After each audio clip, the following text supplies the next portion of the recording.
Hello everybody, welcome back to my channel. I am Gebo the Shaman, and today we are talking about what happens when we have Rahu placed in your 8th house and in your birth chart, so in your D1 birth chart.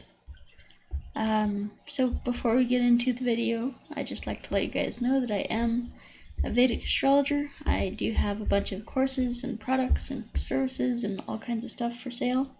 So if you want to support the channel and support me, then you can go ahead and check that out over at gebotheshaman.com. There's a bunch of stuff on sale there, so go check it out. Alright, so we have Rahu, also known as the north node of the moon in Western astrology, in the 8th house. So if you want to use your Western placement of the North Node in the 8th house, you can do so. However, I'm just telling you right now, your Western chart is off. It's not accurate. So there's that. It's actually 24 degrees off. So anyway, let's see here. So we have Rahu in the 8th house. So alright, so in order to understand what this placement means, we need to understand what Rahu means, and then we'll talk about what the 8th house means, put them together, and create our own analysis from that. So what is Rahu? Rahu is the north node of the moon in Western astrology. So Rahu is all about addictions, compulsions, drug addictions, food addictions, sex addictions, gambling, compulsive behaviors, bodily impulses, feeling like withdrawals and things like that, unfulfilled desires, things like that. So yeah, so Rahu is all about that stuff.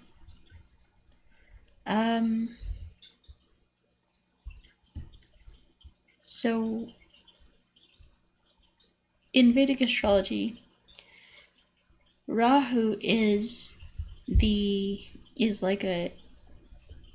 Vedic astrology, Rahu is a demon. So it's not like the demon as in like the Christian tradition or faith tells us what a demon is, but it's more of like an earthly spirit. It wants to enjoy earthly pleasures. So Rahu is the head of that demon, and since he's not connected to the body, he is a severed head. So he has all these earthly desires, all these impulses and things like that. However, he has no body, so he could eat all the food in the world, but it's never going to satisfy him. He wants to feel that sense of satiation, sustenance, being satisfied, being full, being whole and complete. However, since he has no body and he has no stomach, he can't feel that fullness within him. So this is why Rahu continuously eats and eats and eats, but it can't sustain him. But he can't, it's still an unfulfilled desire, for example, sex. You have sex one day, but then it doesn't sustain you. Like you feel like you have to keep doing it, keep releasing and things like that. So this is like the desire that will that itch that you can't scratch, the desire that will never fully be fulfilled. Like it'll be fulfilled for a moment. Like Rahu tastes the food tastes good going down, but then it just drops out of his neck, and there's no way to feel full or satiated by that food. So yeah, that's why I brought up sex with the 8th house, because 8th house is one of the houses of sexual activity, as well as the 12th house. So with the 8th house, so Rahu is in the 8th house. So the 8th house represents birth, death, sex, transformation, sudden ups and downs, sudden gains and losses, sudden transformations.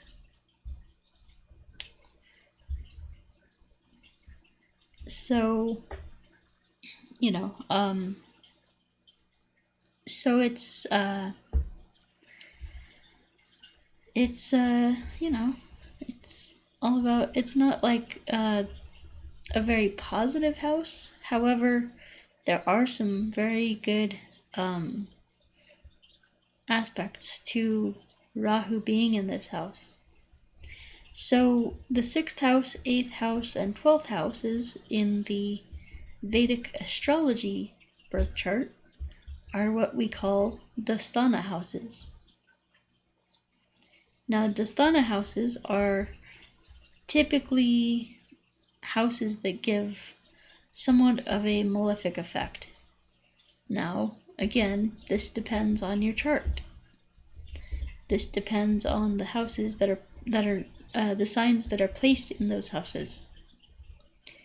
So, it's you can't say for sure whether just because you have something in your 8th house, or whether your 8th house is going to be detrimental to you. You would have to look at your whole chart, and you would have to look at in-depth analysis and things like that. So the 8th house is the Dasthana house. So the 8th house, another thing about the 8th house is it rules the occult. It rules secrets, magic, tantra, mantras, rituals, yantras. It's like it rules all kinds of occult practices and things like that. So it is very, it's very all about the occult and things like that. So one of the things that Rahu does is it'll take you toward those things, and so you might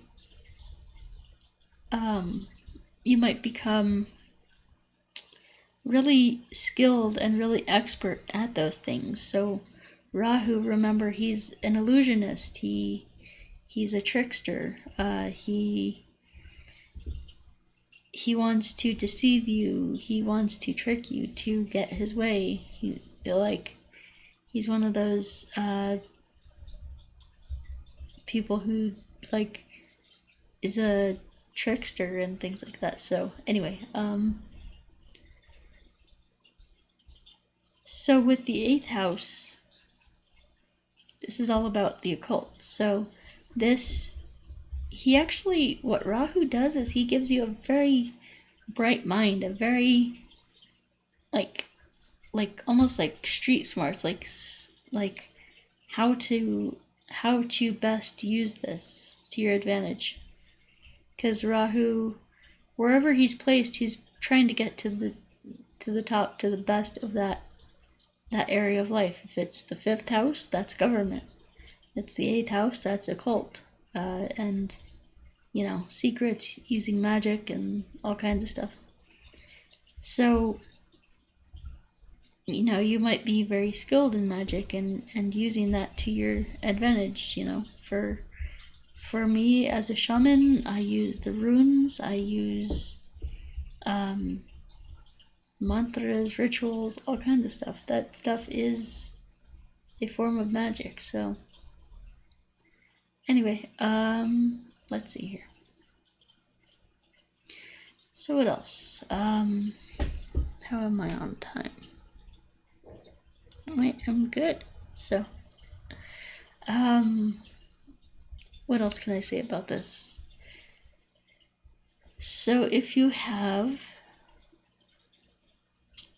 again, this is going to depend on, you know, what sign is here. So if you have Scorpio here, it's going to really bring you into the occult world. However, if you have, you know, something else here, it might be less of an effect in that regard. So it also depends on the sign. So then the other thing is the planetary aspects to this position. Like if you have, let's say, Mars here, Rahu is going to act more like Mars.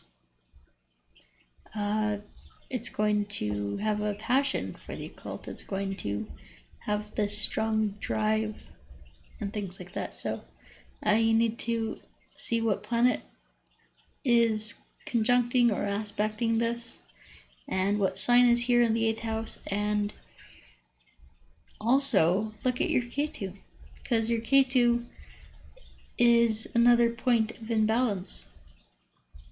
So Rahu and Ketu are the points of imbalance and unfulfillment and things like that. So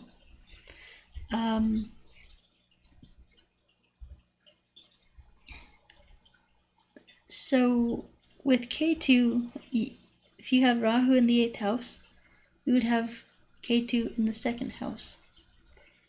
So it might be very easy for you to attain wealth, however, you might not be interested in it. You would do well with, you know, with a spouse's savings and like your joint assets. You could, another thing with Rahu in the 8th house is you could be like a manager of joint assets, like a financial planner, some kind of a manager of some sorts of other people's money.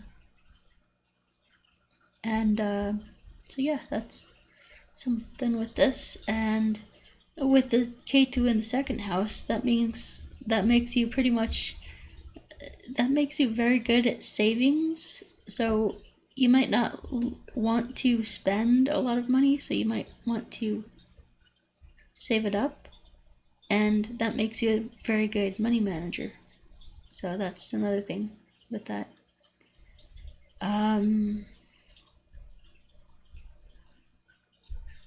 So another thing about Ketu in the 2nd house is that there's some disconnection from your mother, or like, you know, you'd have to look at your 4th house for this, but yeah, so anyway, we'll talk about that in the Ketu series, so look forward to that coming up pretty soon. Alright, so that does it for me for Rahu in 8th house. So if you're interested in anything that I have to offer, you can see all my courses and services and products right here.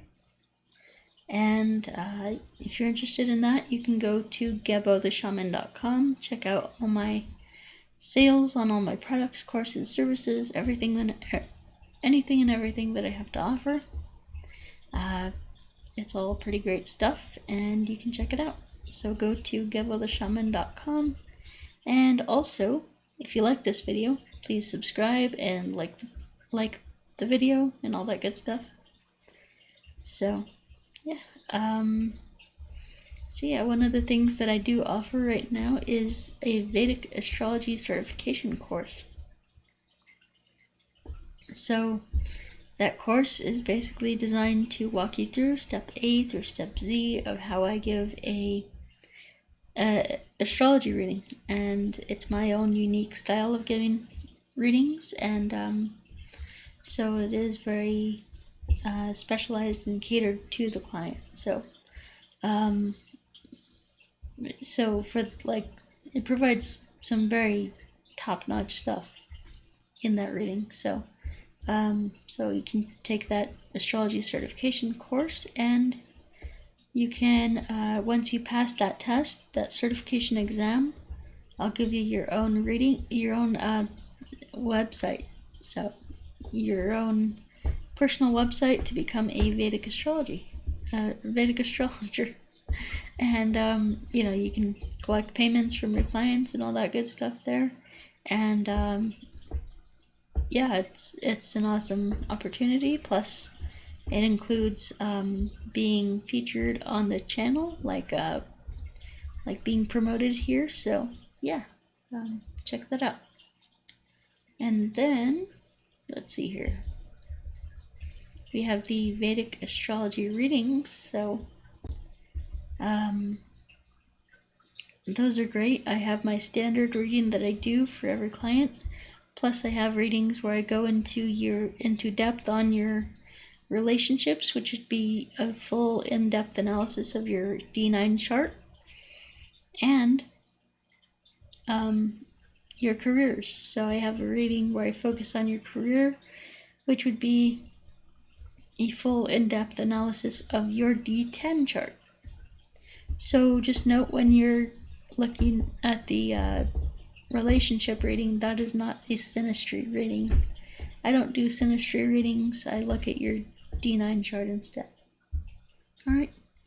And then we have the birth time rectification. So if you are not sure what your birth time is, or maybe you were born and into a circumstance where they didn't record your birth time or something like that, it is very important that if you're doing astrology, or if you are looking at your birth chart, that it be accurate to within the span of 1 minute, because your chart can change, especially if you look at the divisional charts, the D60, the D30, the D27, things like that. That's all constantly changing. Like the D60 changes every 2 minutes or so, every 1.5, 2 minutes. So it's very important to get your own birth time rectification, so that way you know that you're using an accurate birth time when you go for astrology readings and predictions and looking at your own chart and doing research on your own chart and stuff like that. So very important stuff. Alright, and then we have the Qigong courses. So we have the Cosmic Qigong up here and the Self-Transformation Challenge right here. So this is a great beginner's level course, and these are both great beginner's level courses.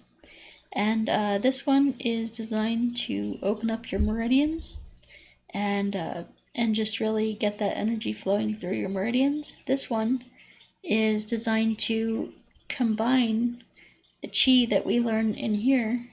This one is designed to combine qigong, so get your qi moving, with kundalini yoga. So kundalini, that's another energy system of the body. You can see me doing some kundalini yoga right there. And then the other thing is the lightning center of the heart. So there's like this energy surrounding your soul, and when we tap into that energy using very basic movements and things like that, and very simple postures and movements, we can begin to open up that energy and release that life force energy into our body, giving us more energy. And it's just such a healing thing, because it heals our emotions and childhood trauma and things like that. So yeah, it's very powerful stuff. So yeah, and then we have the distance energy healing, which I use some of these practices to to basically combine them with Reiki and with my shamanic practices to actually send you the energy to heal yourself. And so that's been very powerful for my clients. And then we have the career coaching and the life coaching. So yeah, that's a lot of times people don't know what they want to do. They're very stuck in life and they're just feeling crappy about themselves and things like that. So a lot of times people don't know what their purpose is, what their path is in life. So it is very important to find that out. So I can help you do that by going to GeboTheShaman.com and purchasing a career consultation. I also do offer life coaching for people with childhood trauma and things like that. So there's that. And then we have the ritual magic courses, and I also have what's called an emotional awareness course. So if you're interested in that, I'm looking to develop that into like a childhood trauma course and guided meditations and things like that. So that's coming as well. Alrighty, so that's all I have for today, guys. So if you're interested in anything that I have to offer, then you can go to GeboTheShaman.com, and we will talk to you next time. Peace.